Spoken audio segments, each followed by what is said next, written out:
All right.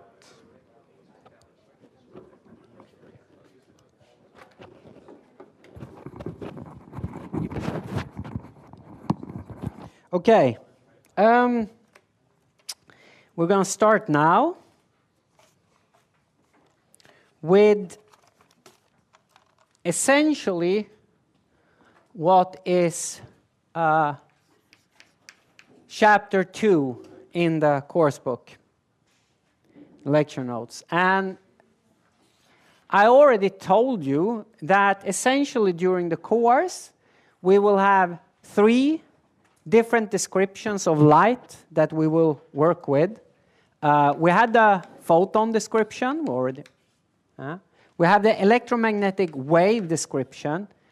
And then, in a lack of better words, we have what I called the macroscopic description. Now, we will start with this one. It may be the one that you are most unfamiliar with since before, though you should have encountered it, for example, in a base course in astronomy that you have taken, inledning till the sterrekunde. And it is often what we use in astronomy to analyze light. In this, we see rays of light or bundles of light like this. As I mentioned, it is connected to the geometric optics limit also of light that you might have studied in a basic optics course as well. Now, this light, though, it spreads out as it goes here, you know. We can't analyze it perfectly. It's not perfectly collimated.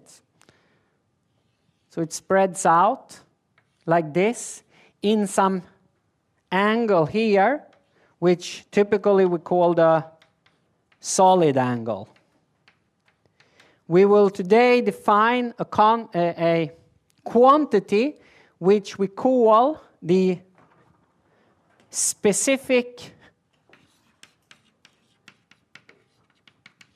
intensity, or just intensity in some literature, it's also called. Okay? A particular property with that is that it is, when you have such a bundle of light here, the specific intensity is the quantity that is constant along this ray, as long as we do not have any interactions with matter. And we'll come to that, what that means later. Right? Now, I will also add that it is constant throughout the ray. That will be the case throughout the course here. But it's also, technically, one should add that as long as the frequency is also constant. Because if that changes, the frequency of light, this can also change, which is, for example, the case when you go to cosmological scales. Because of the expansion of the universe, the frequency of the photons change.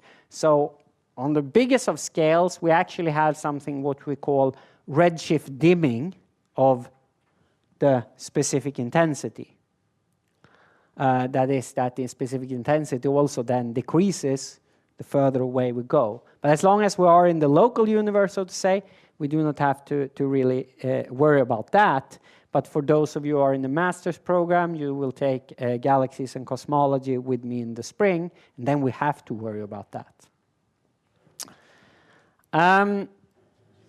The interaction with matter that can occur, that we will come to, in chapter 3, in fact, we can think about that in a very schematic and simple way as, okay, so we have light here now traveling. This is a bundle of light, a ray of light, if you will.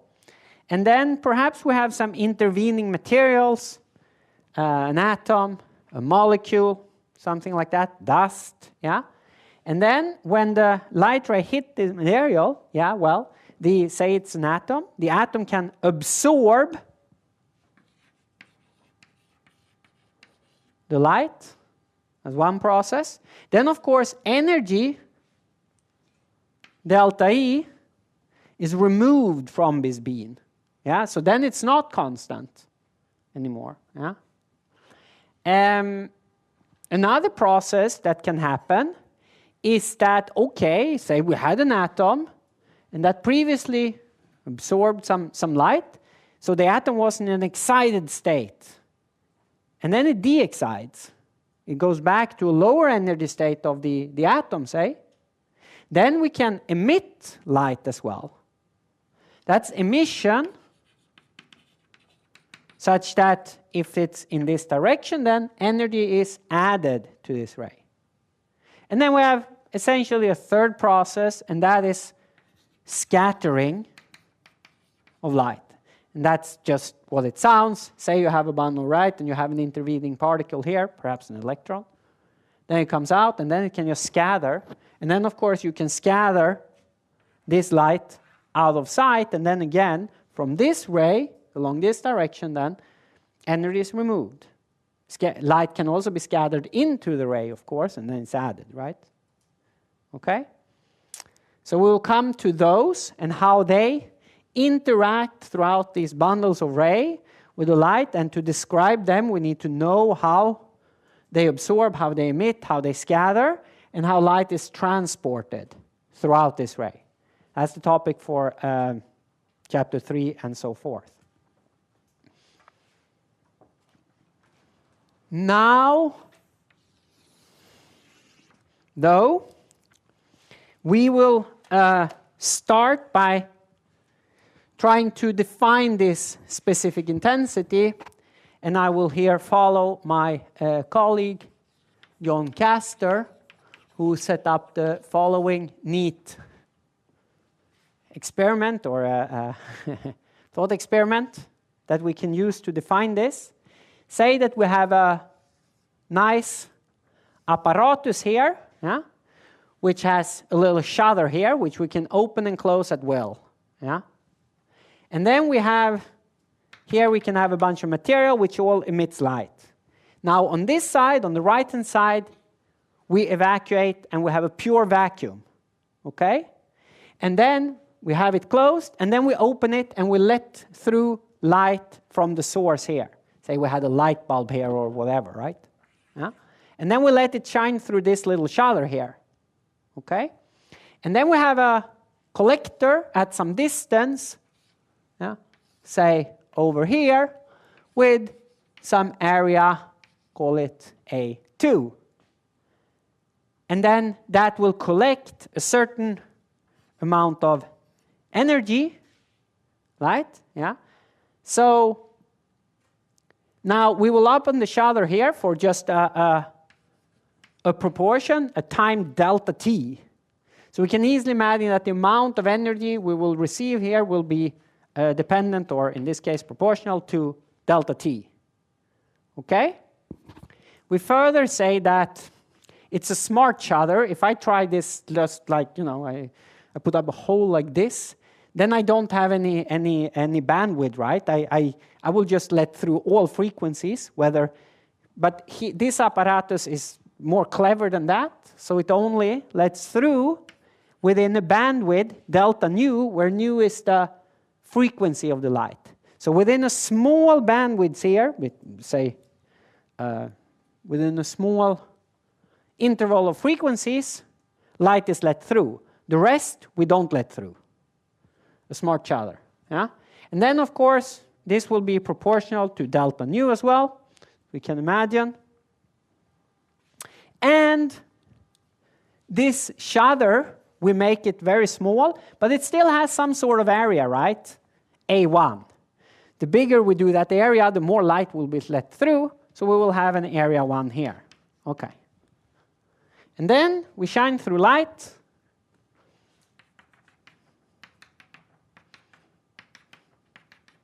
And we collect it there. So obviously, the bigger we do this, the more light we will collect. it spreads out like we have discussed already.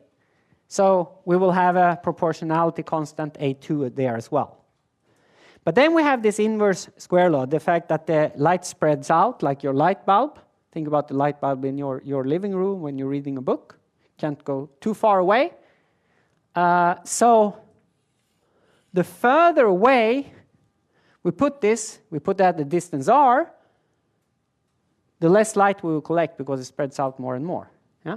And that's inversely proportional then to the radius squared, as we know. Okay. And then we can actually define the specific intensity as the proportionality constant in between here. Can define the specific intensity, I nu. I will come to the subscript later as this. Okay? So, just putting this, it's just the amount of energy collected during a time delta t in a bandwidth delta nu during an area A1 and within a solid angle delta omega. Whereas you can see my solid angle here now is just A2 divided by r squared. Okay. And that we can use as a basic definition of the specific intensity quantity.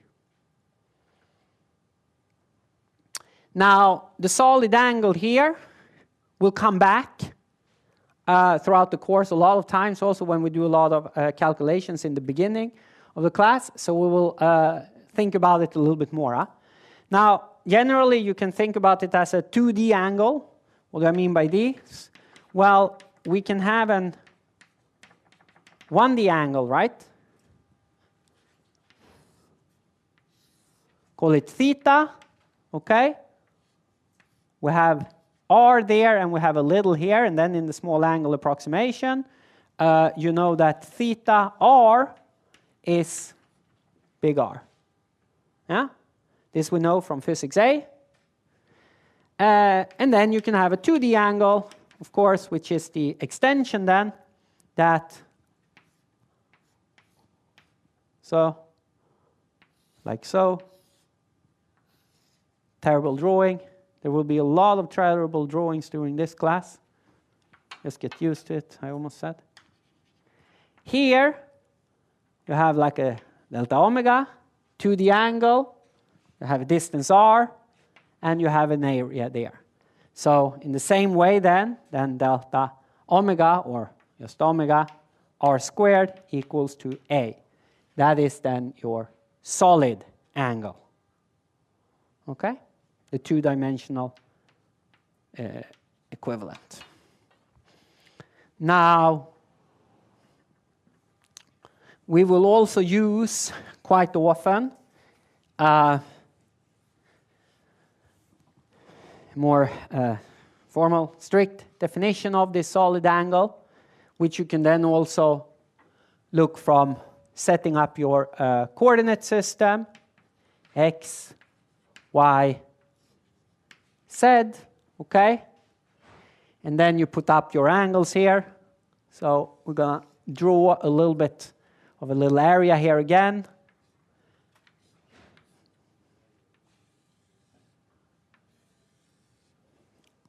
Like so. We have an area there. We have some theta angle there. We project it down. And we have our phi angle there. Okay? If we call this now a differential area dA, then by using our standard methods, we know that dA in this case is r squared sine theta d theta d phi, or r squared d omega, where the omega then is the solid angle, which is sine theta d theta d phi. Okay?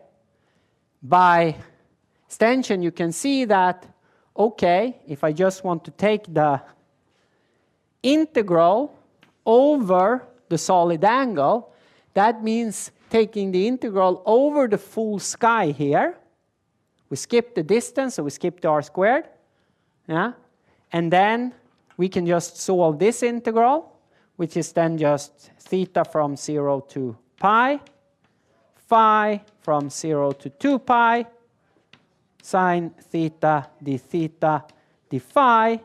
And this, if you try it out, do it,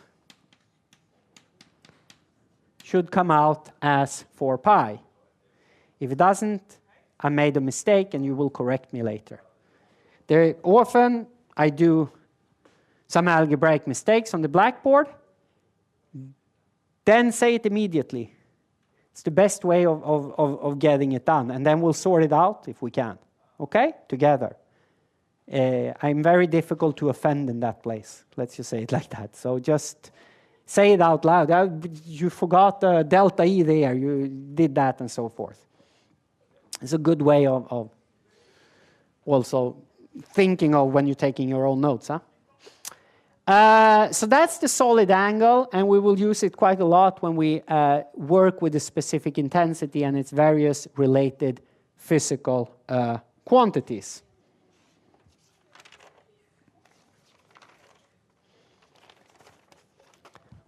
Now, one note here about the quantity of specific intensity, and that is I sort of need to make about the units. Okay? We can see here that I nu has units of energy, right? Per unit time, frequency, area, and solid angle, which you will often see in the lovely units of ergs, per second, per hertz, per centimeter squared, per steradians. So what is going on here? Well, that's because I'm an astronomer, and we astronomer because of tradition, I suppose, nowadays. We often use what we call the CDS system. CDS stands for centimeter, gram, seconds, okay? Now, I mention this here because when I do my examples during a class, for example, when I did the densities of the universe versus that of the air in this room in the beginning of the class today, you might have recognized that I talked about grams per cubic centimeters. I didn't talk about kilograms per cubic meters. And that's because we often use these CDS units instead of the standard SI units. Now, if you want to do SI units in all your exercises and also exam, that's completely fine by me. Huh? But you have to be aware of the translations. And when you read, for example, the course book, when I do my examples, when we do the calculations, I very much often use the CDS units. Again, I'm an astronomer. What can I say? Sorry for this. There is a simple translation, though. You can use this CDS, centimeter, gram, second, to almost always get there. So I will just take one example, right? So ergs, that's energy, okay? Energy in SI is joules, yes? So what do we have energy? Well, the easiest for me to think about energy is like the kinetic energy. It's something like mv squared, right? mv squared over 2. So actually, a joule is mv squared over 2. So that's kilograms, mv squared. That's meters squared per second squared, right? Yes? So that would be then 10 to the 3 grams, and then 10 to the 2 centimeters squared, seconds squared. So we have 10 to the 7 grams, centimeters squared per second squared, which is then 10 to the 7 ergs. So that's how you can do the translation, right? That's just a unit conversion thing. Okay. That's just a note on the CDS units, which, well, that is how it is. Okay. Now we have our specific intensity. We have talked a little bit about the solid angle, introduced it. You need to do some calculations on that in order to get used to it, I would say. There are a lot of exercises for you available. And we introduced our lovely CDS systems. Okay, so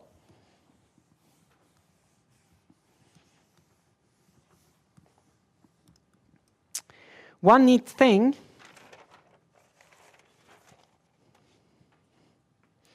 about the specific intensity is that we can use it to also define various physical quantities of the radiation field.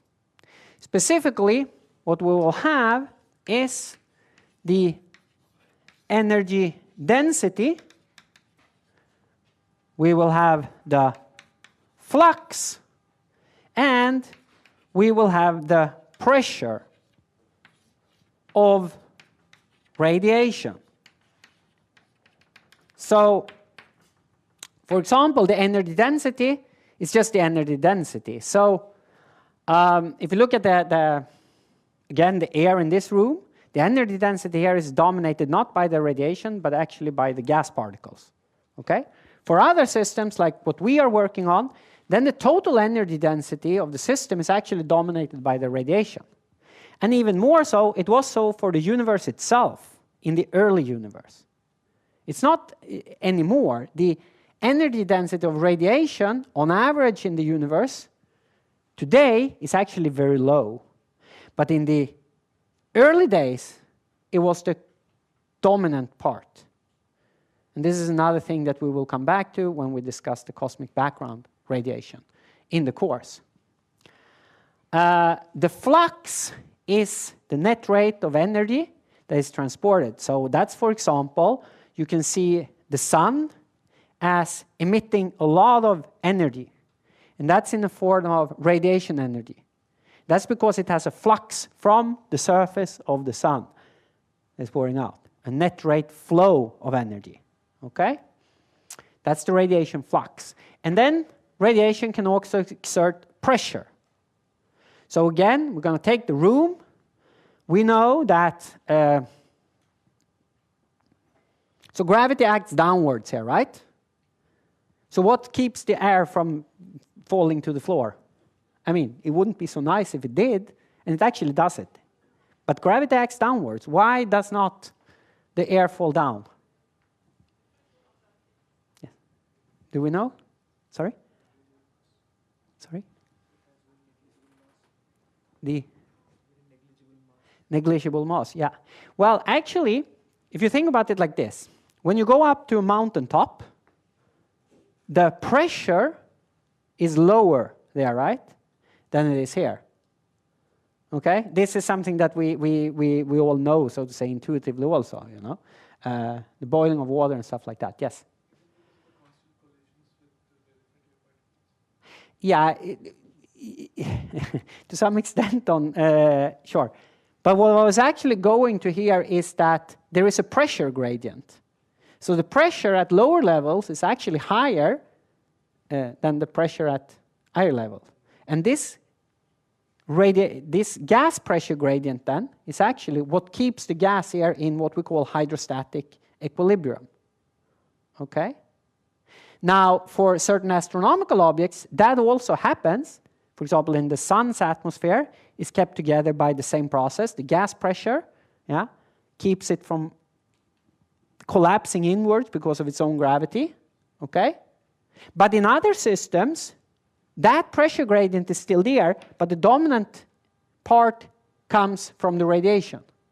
Again, in some of the systems that we work for. So then it's not the gas pressure that actually keeps the atmosphere from collapsing inwards is the radiation pressure. Okay? Similarly, in the early universe, since the radiation was a dominant part, right? Then, in the early universe, you could actually emit sound waves. But those sound waves were quite different than the sound waves that we hear here. Because it was so dominant by the radiation pressure, so that they were essentially radiation pressure sound waves, we can call them, in a lack of better words.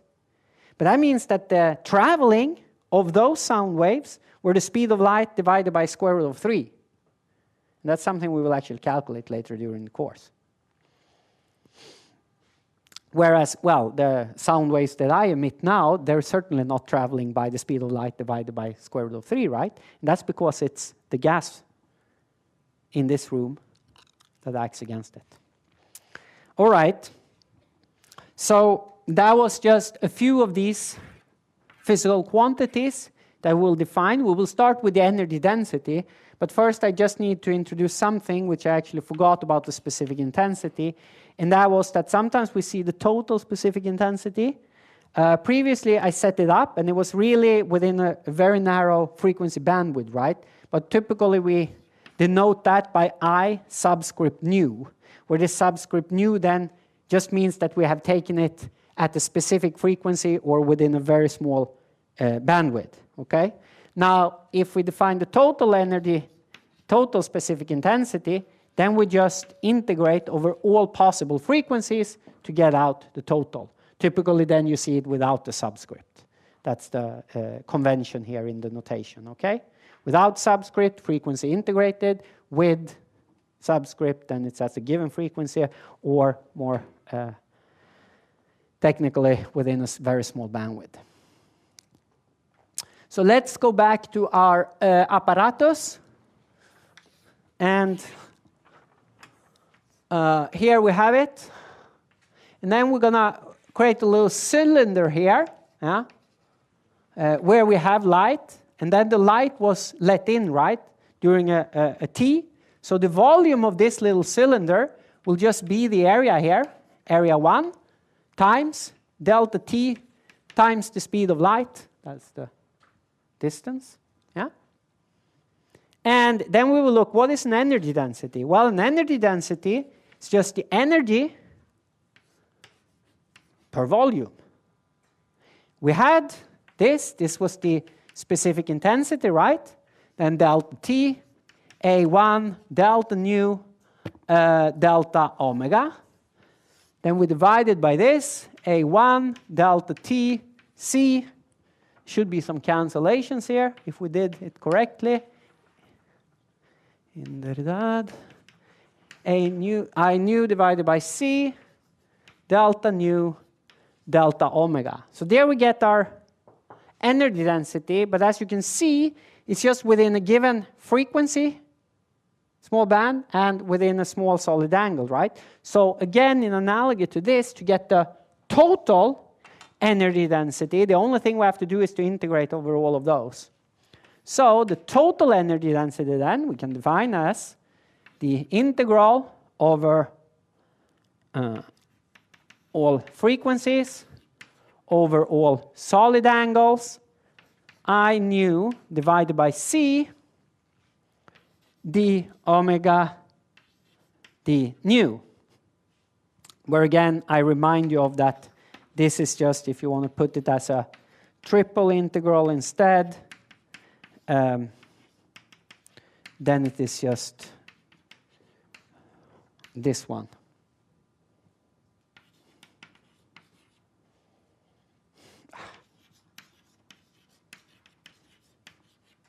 Okay. Similarly to the specific intensity, we can also choose to define it only per given frequency. That is E nu then is just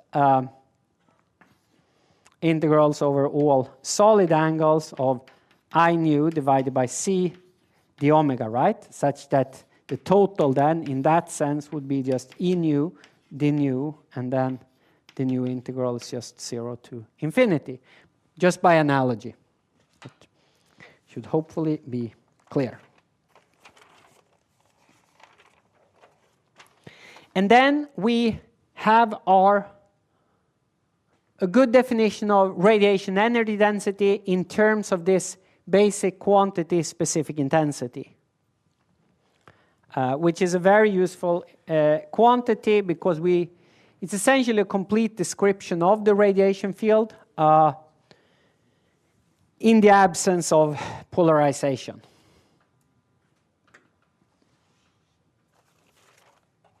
So at the end today now, we will just discuss a little bit about the flux, and then we'll continue on Friday with that and the pressure, okay? So first, what is a flux? Well, I said it. It's a net rate of a flow of energy per area. Okay, that's normally what we mean by a flux. Okay, so in this context then, what does it mean? Well, pictorially you can think that, okay, let's have, again, we have something like, now I'm going to put this NC, and this would be something like NX then, yeah? And now, let's see, we have a bundle of rays, yeah? We have one bundle with a magnitude 1, okay? And now we're interested in the net rate of flow energy per unit area in this direction, huh? So that would be the flux. So in this case, what would the flux be in that direction? If the magnitude is 1? What's the net rate? Well, it's 1, yeah? Okay? But now we have a second ray. And that's in the opposite direction here. In that direction. Okay? Same magnitude, 1, 1, up, down. Two bundles of ray. One this way, one this way. What is the net flux now in that direction? Sorry? 0. Yes, because this one cancels with this one. And in this direction? Well, 0. Yeah. Exactly. So this is how you can think about the flux. It's actually the net rate. So that is important. Yeah? So this is, for example, when you have an isotropic radiation field, which means that I nu here is independent of direction. That is, you have as many bundles in this way, and is in this way, as in this way, as in this way, as in that way, as in that way, as in that way. What is the flux then? What do we think? If it's isotropic radiation? 0. Isotropic radiation has 0 net flux. That's why black body radiation doesn't have a flux, which we will study and calculate later, actually. All right?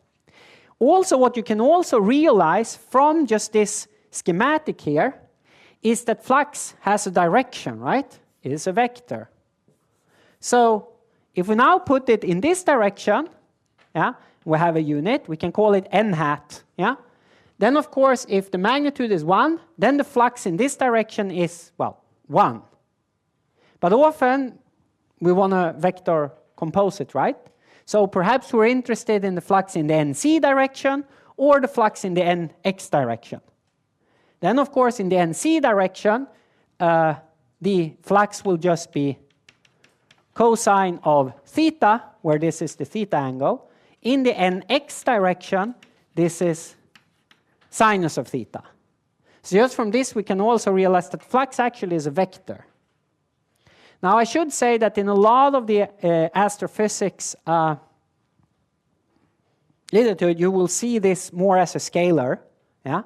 And depending on the situation, then one has to figure out in which direction this actually means. For example, when you work with stars, it's often implicit that when you talk about the flux, it's in the vertical direction, right? And that is that because most of the properties, you know, go outwards, vertical in the star. You know, you think about the sun, It's a sphere, and then it emits outwards, right?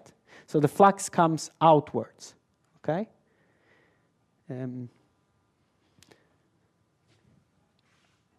But that's an implicit assumption then in that we say, okay, the flux is in the vertical direction. We call it the flux often. But that means that everything in this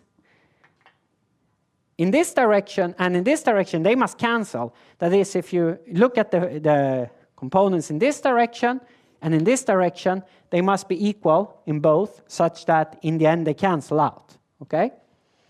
And it turns out that that's, to a zeroth order approximation, often the case, but not always. When you have flows and stuff, it's not the case. But for example, here, in the atmosphere again, I like to take the atmosphere of the Earth, but also then the atmosphere of a star. To a first extent, this is true, right? Because when we look at it horizontally like this, most variables, they're constant, but we have the variation in the height. Yeah?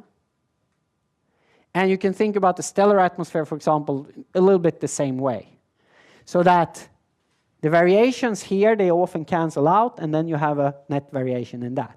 But technically, in the first chapter, we'll actually use flux as a vector here and learn how to calculate it. And when we, for example, construct our three-dimensional models of stars, well, then we have flux in all sorts of directions. Yeah?